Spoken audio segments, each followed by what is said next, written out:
Good morning students. Today we will study science. Science में हम previous class में पढ़ रहे थे sources of carbohydrate, sources of vitamin, sources of proteins और उसके साथ साथ हमने मिनरल्स भी देखा था। ठीक है, और हमारा वाटर का पोर्शन चल रहा था। तो आज हम देखेंगे वाटर एंड अदर जो पोर्शन है वो।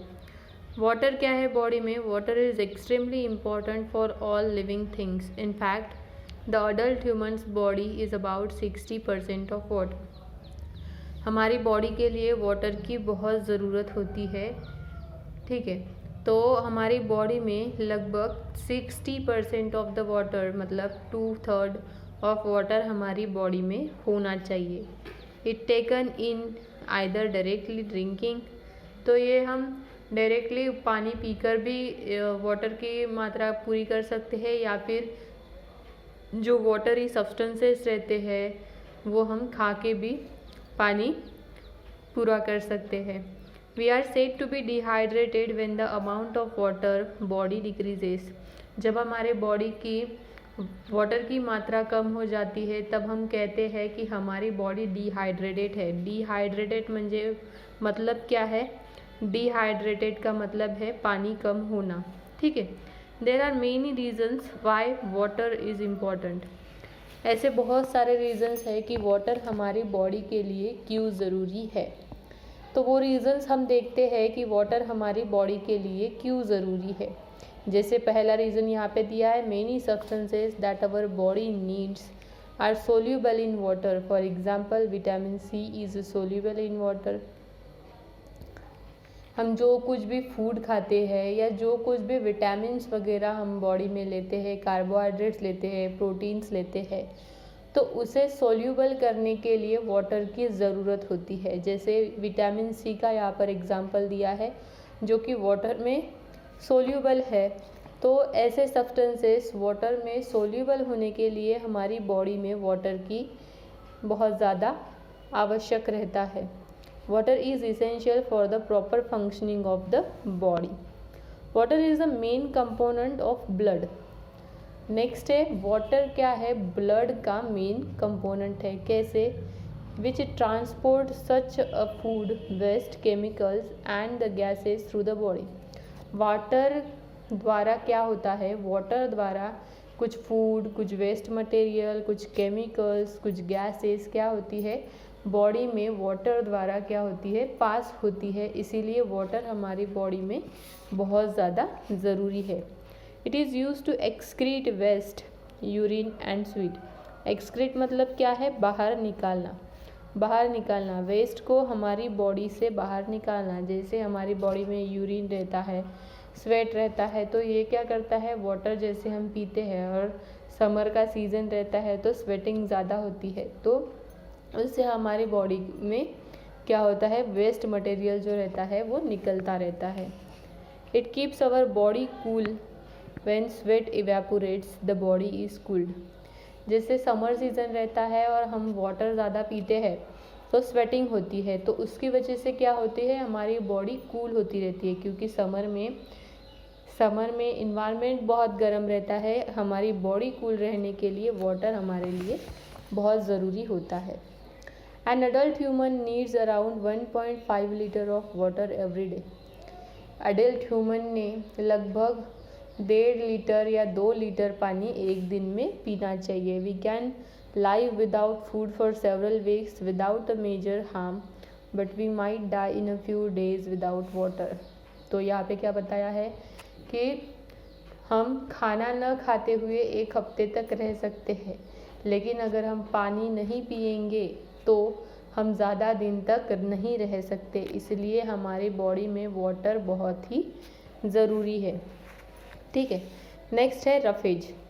रफेज मतलब क्या है? हमारी बॉडी में जो एक्स्ट्रा घटक रहते हैं, जो कुछ भी एक्स्ट्रा मटेरियल रहता है वो है रफेजेस।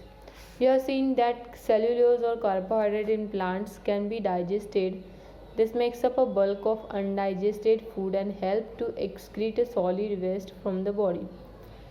हमने क्या देखा कि कार्बोहाइड्रेट इन प्लांट्स, सेलुलोज जो है या बल्क है वो फूड को क्या करते हैं? बाहर निकालने के लिए। एक्सक्रीट अभी देखा हमने, एक्सक्रीट मतलब बाहर निकाल, बाहर निकालने के लिए हेल्प करते हैं। This including roughages in our diet.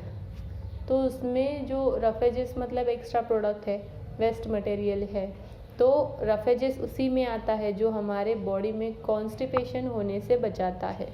Constipation ये एक डिसीज़ जैसे ही है जिसमें बॉडी का थोड़ा प्रॉब्लम होता है।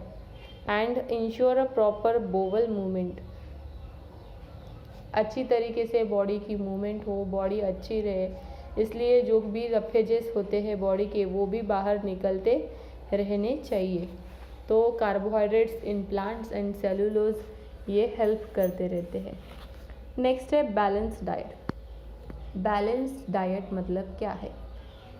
बैलेंस डाइट मतलब हमारा संतुलित आहार, जो हम कुछ भी खाते हैं, विटामिन्स लेते हैं, न्यूट्रिएंट्स लेते हैं, प्रोटीन्स लेते हैं, कार्बोहाइड्रेट्स लेते हैं, उनकी मात्रा कितनी है, वो हमें कितनी खानी चाहिए, कितना उनका रेगुलर कंटेंट होना चाहिए। और सभी चीज़ें एक ही चीज़ खाने से हमें सब कुछ नहीं मिलेगा, हमें सभी चीज़ें खानी होंगी, तभी हमारा डाइट वो बैलेंस रहेगा। ठीक है, इसलिए हमें बैलेंस डाइट देखना है। Each individual dietary requirement is different. हर एक इंडिविजुअल की डाइट की मात्रा अलग अलग रहती है।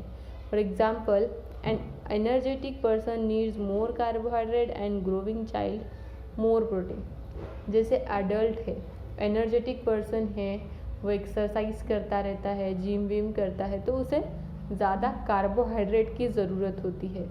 और जैसे ग्रोइंग चाइल्ड रहते हैं, उन्हें ज़्यादा प्रोटीन की ज़रूरत होती है। A diet which contains all the important nutrients in the right amount is called a complete diet or the balanced diet। ऐसा खाना जिस खाने में सभी टाइप्स के न्यूट्रिएंट्स आते हो, विटामिन्स आते हो, वो सभी प्रोटीन्स आते हो, कार्बोहाइड्रेट्स आते हो, उस खाने को हम क्या बोलेंगे? Balance diet. If a diet consists of a single or a very few food items, then the diet will unbalanced no matter what the food is, because single food contains all the nutrients we need a right proportion to be। तो हमें कोई भी खाना single quantity में नहीं खाना चाहिए, हमें सभी टाइप्स का खाना खाते रहना चाहिए, क्योंकि एक ही फूड में हमें सारी तरीके के न्यूट्रिएंट्स नहीं मिल सकते। इसलिए हमें सभी तरीके के फूड्स खाने चाहिए, फ्रूट्स खाने चाहिए, ग्रीन लीफी वेजिटेबल्स खाने चाहिए, और जो फ्लावरिंग फ्रूट्स रहते हैं वो खाने चाहिए। फॉर एग्ज़ाम्पल, यहाँ पे आपको एक एग्ज़ाम्पल समझा के दिया है कि अगर आप मीट और ब्रेड रोज़ खाते हो, ठीक है, तो उसी से ही आपको सारे न्यूट्रिएंट्स मिल जाएंगे क्या? नहीं। अगर आप मीट और ब्रेड रोज़ खाते हो तो आप में vitamin A, vitamin C, vitamin D की कमी हो जाएगी, और उससे आपका कैल्शियम भी नहीं बढ़ेगा, बॉडी में कैल्शियम नहीं रहेगा। Meat lack roughages some amount of which provide by the bread, the diet will therefore not complete. तो उसकी वजह से आपका डाइट क्या होगा? कंप्लीट नहीं होगा। Milk and vegetable are also eaten. तो आपको सारी चीज़ें खानी चाहिए, वेजिटेबल्स खाने चाहिए, फ्रूट्स खाने चाहिए, तभी आपका पूरा क्या हो जाएगा? बैलेंस डाइट होगा। ठीक है, तो यहाँ पे आपको बैलेंस डाइट के कुछ ग्रुप्स दिए हैं, वो ग्रुप्स भी देखने हैं।